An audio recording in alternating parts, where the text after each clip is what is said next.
Hello friends, வணக்கம். Welcome to Anita's Healthy Kitchen. இன்னைக்கு நம்ம பார்க்க போறது ஒரு டேஸ்டியான தக்காளி குழம்பு. இந்த தக்காளி குழம்பு இட்லி, தோசை, சப்பாத்தி எல்லாத்துக்குமே ரொம்ப நல்லா இருக்கும். குறைந்த பொருட்களை வச்சு ரொம்ப ஈஸியா 10 நிமிஷத்துல இந்த தக்காளி குழம்பு நம்ம ரெடி பண்ணிடலாம். இப்போ வாங்க பார்க்கலாம். தக்காளி குழம்பு செய்யறதுக்கு குழம்புக்கு தேவையான மசாலாவை ஃபர்ஸ்ட் ரெடி பண்ணிக்கலாம். அதுக்காக நான் ஒரு கடாய் வச்சிருக்கேன். கடாய் சூடானதும் இதுல கொஞ்சமா எண்ணெயை விட்டுக்கலாம்.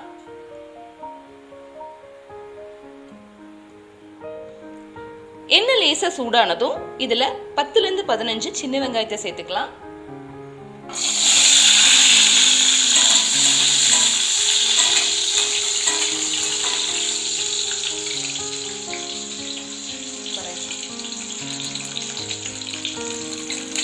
பெரிய வெங்காயம் சேர்க்கறதை விட இந்த மாதிரி சின்ன வெங்காயம் சேர்த்து செய்யும் போது தக்காளி குழம்பு இன்னுமே நல்ல சுவையா இருக்கும்.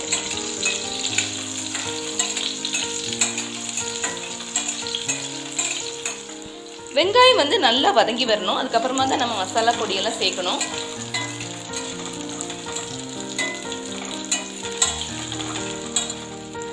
வெங்காயம் இந்த அளவுக்கு நல்லா வதங்கி வந்ததுக்கு அப்புறமா இதுல நம்ம பொடியெல்லாம் சேர்த்துக்கலாம். 1/4 டீஸ்பூனுக்கு குறைவா மஞ்சத்தூள், அதோட 1 டேபிள் ஸ்பூன் அளவு மல்லித்தூள், 3/4 டேபிள் ஸ்பூன் அளவு மிளகாய்த்தூள். மிளகாய்த்தூள் உங்க காரத்துக்கு ஏற்ற மாதிரி சேர்த்துக்கங்க.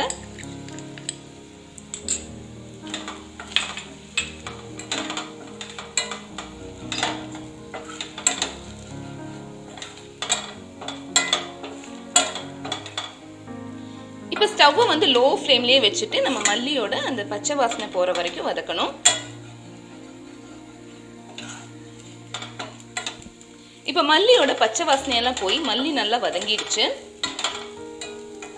இதை எடுத்து வச்சிடலாம்.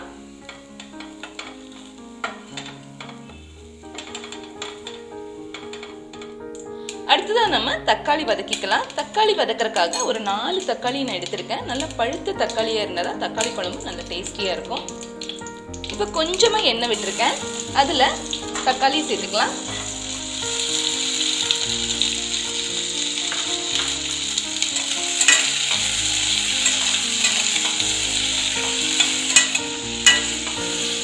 தக்காளி மீடியம் சைஸ் தக்காளி 4 எடுத்துக்கலாம். பெரிய தக்காளியா இருந்தா 3 எடுத்துக்கலாம். தக்காளி இந்த அளவுக்கு நல்லா வதங்கி வந்ததும் நம்ம எடுத்து வச்சிடலாம்.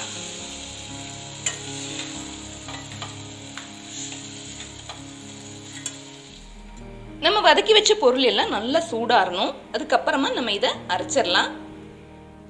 மசாலாவை நல்லா அரைச்செடுத்தாச்சு. இந்த மாதிரி நம்ம நல்லா அரைச்செடுத்துடணும். அடுத்ததான் நம்ம தேங்காய் விழுதையும் ரெடி பண்ணிக்கலாம். தேங்காய் 1/4 மூடி தேங்காய் எடுத்திருக்கேன். அது கூட 1/2 டீஸ்பூன் சோம்பு. சோம்பு அதிகமா சேர்க்க வேண்டாம், 1/2 டீஸ்பூனே போதும். தேங்காவையும் இப்ப நல்லா நைஸா அரைச்சு எடுத்துடலாம். தேங்காவையும் நல்லா அரைச்சு எடுத்தாச்சு.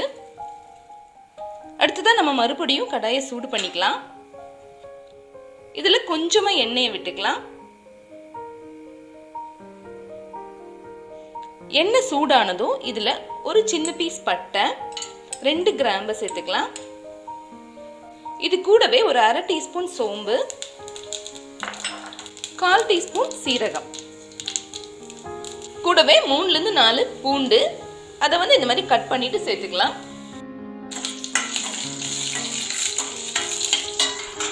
கொஞ்சமா கருவேப்பிலை, இதோட 2 பச்சை மிளகாய்,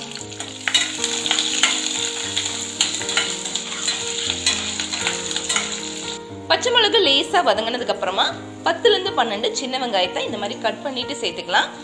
உங்ககிட்ட சின்ன வெங்காயம் இல்லைன்னா ஒரே ஒரு மீடியம் சைஸ் பெரிய வெங்காயத்தையும் சேர்த்துக்கலாம். வெங்காயம் இந்த மாதிரி ஓரளவுக்கு வதங்கி வந்ததுக்கு அப்புறமா நம்ம ஏற்கனவே அரைச்சு வச்ச மசாலாவை சேர்த்துக்கலாம்.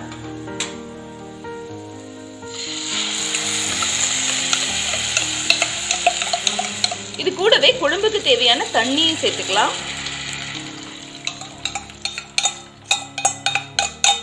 தண்ணி சேர்த்து நல்லா மிக்ஸ் பண்ணதுக்கு அப்புறமா நம்ம குழம்புக்கு தேவையான உப்பையும் சேர்த்துக்கலாம். உப்பு சேர்த்து நல்லா கலந்து விட்டதுக்கு அப்புறமா இதை மூடி வச்சு மிதமான சூட்ல ஒரு 7 ல இருந்து 8 நிமிஷம் நல்லா கொதிக்க விடணும். இப்போ 8 நிமிஷம் ஆயிடுச்சு. குழம்பு வந்து கொஞ்சம் கொதிச்சு திக்கா வந்திருக்கு பாருங்க. இந்த மாதிரி குழம்பு கொஞ்சம் சுண்டி வந்தாதான் நம்ம குழம்பு நல்ல டேஸ்டா இருக்கும். இப்போ கடைசியா நம்ம ஏற்கனவே அரைச்சு வச்ச தேங்காய் விழுதையும் சேர்த்துக்கலாம்.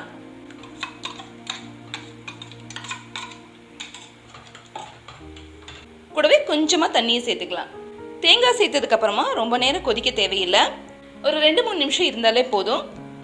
ரொம்பவே சுவையான தக்காளி குழம்பு ரெடி ஆயிடுச்சு. இது இட்லியோட, தோசையோட, சப்பாத்தியோட எல்லாத்தோடுமே ரொம்ப நல்லா இருக்கும்.